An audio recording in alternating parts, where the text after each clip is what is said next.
a competitive creature. He will run, walk, jump, or swim his very best to prove that he can go faster, farther, or better than his fellow man. Just as men have race cars, boats, and motorcycles, as soon as there were two snowmobilers, one had to prove he could go faster than the other. These highly tuned, modified racing machines are ThunderJets built by SnowJet, built to learn how to build better machines for the family, built to study advanced engineering and assembly techniques, built to race, and built to win.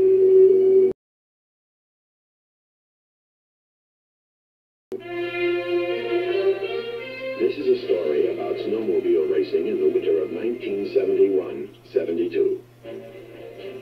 It seems at times that racing is dominated by large factory teams with huge budgets, expensive equipment, and highly paid racers. But racing belongs to the fans, who are some of the most faithful and enthusiastic in the world, and to the racers who aren't on those factory teams, but who want to compete.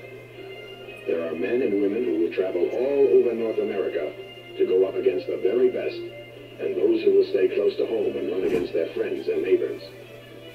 So the ThunderJet was built with these people in mind. SnowJet doesn't have a factory racing team, and as it turned out, we don't have to. The ThunderJet and its racers from all over the United States and Canada have racked up an impressive record of state, provincial, national, and international titles. The ThunderJet is the result of work of SnowJet engineers in both Canada and the United States.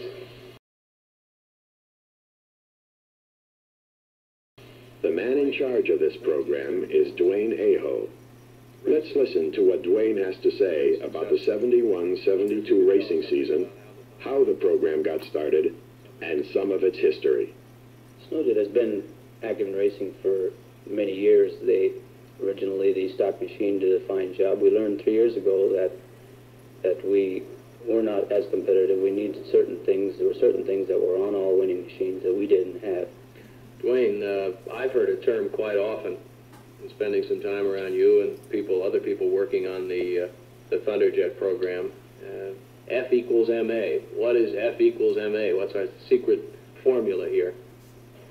It's a basic term of dynamics and physics, that force equals mass times acceleration. If you have less mass, you have more acceleration for the same force.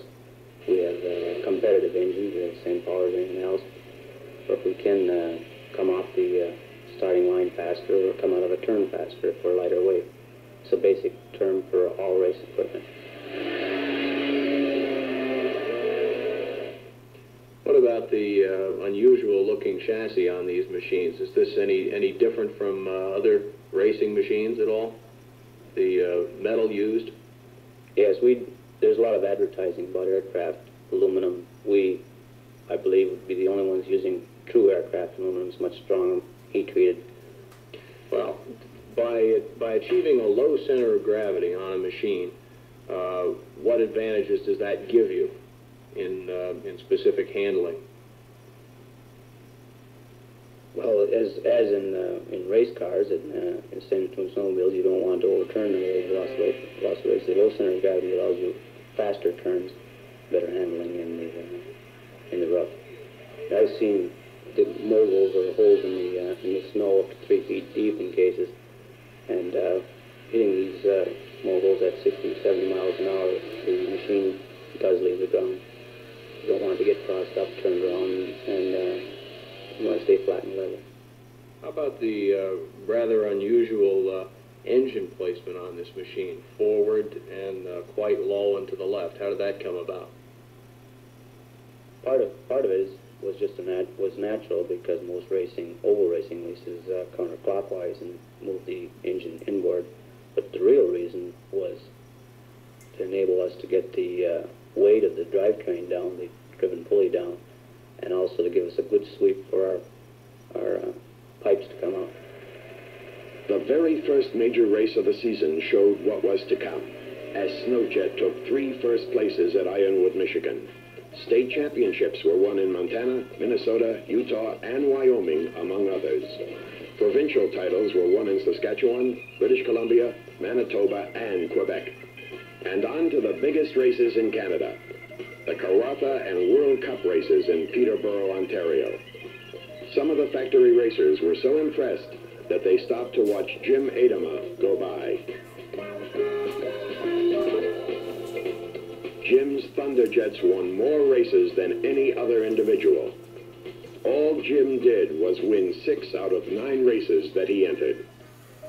The only ThunderJet entrant to complete the 3 days of competition was clearly the class of the field. Eagle River, Wisconsin, the World Championships. The toughest racing in the world. The ThunderJets came to Wisconsin and raced away with just about every trophy in sight.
Big Oval, the Snowjets took first place honors in modified 1, 2, 3, and 4, with Adama sharing the individual laurels with Kim Elmer and Louis Berman of Minnesota.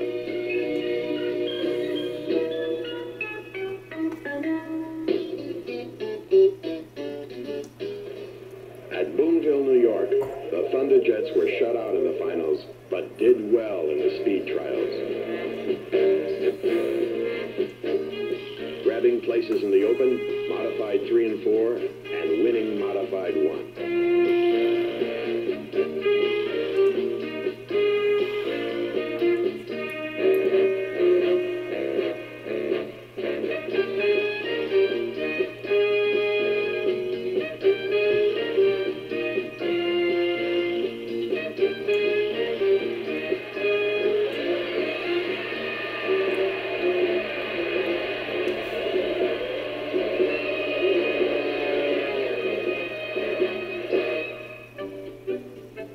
The ThunderJet was in action in smaller local races too, like this one in Alexandria, Minnesota.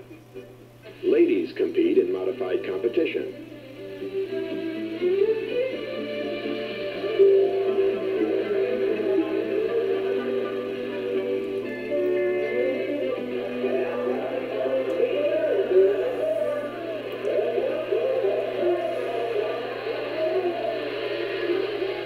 This gal brought her Snowjet home first, with no one even close.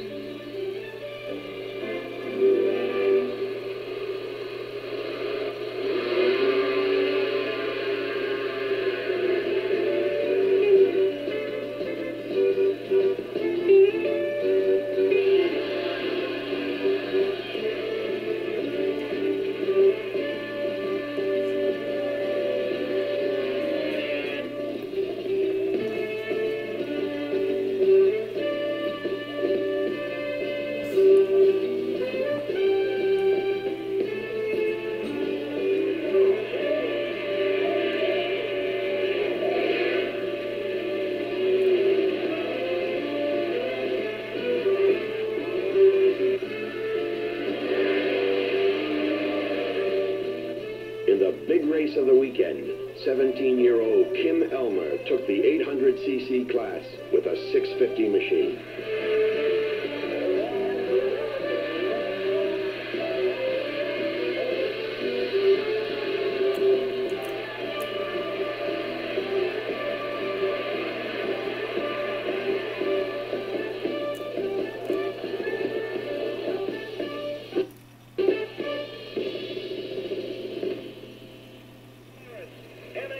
the best get to race at the World Series, held this year at Ironwood, Michigan. 17 ThunderJet competitors qualified for the field, the most in history. Oh, a bit of a tangle up there, but everybody's okay in turn number 1. Down the back straight away they go.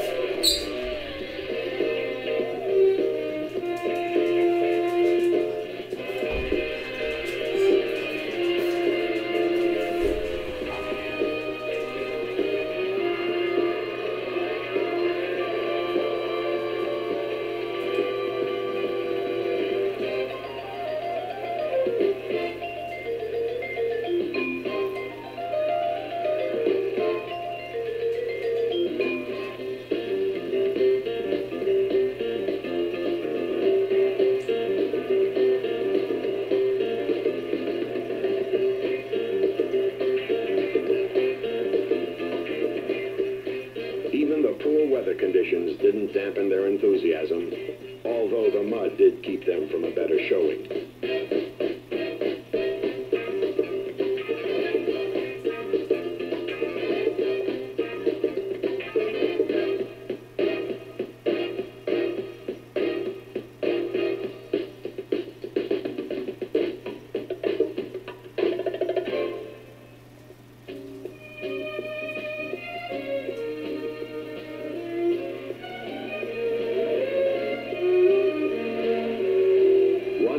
Stock SST showed up to do battle against the super stock competition and thrill the crowd by beating 2/3 of them to the wire.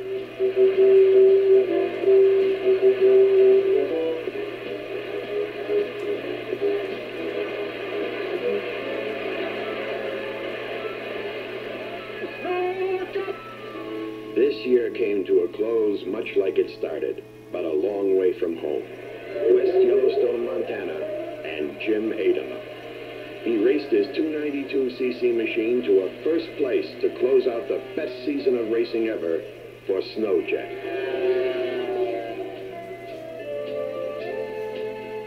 With the season over, SnowJet engineers are once again hard at work, bringing ThunderJet developed improvements to the production line.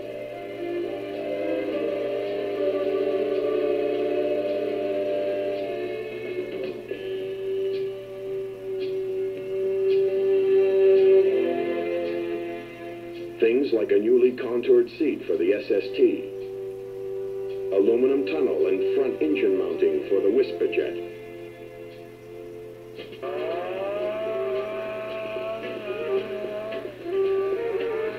this is where racing really pays off for the consumer. In a better, stronger, faster, and more reliable machine.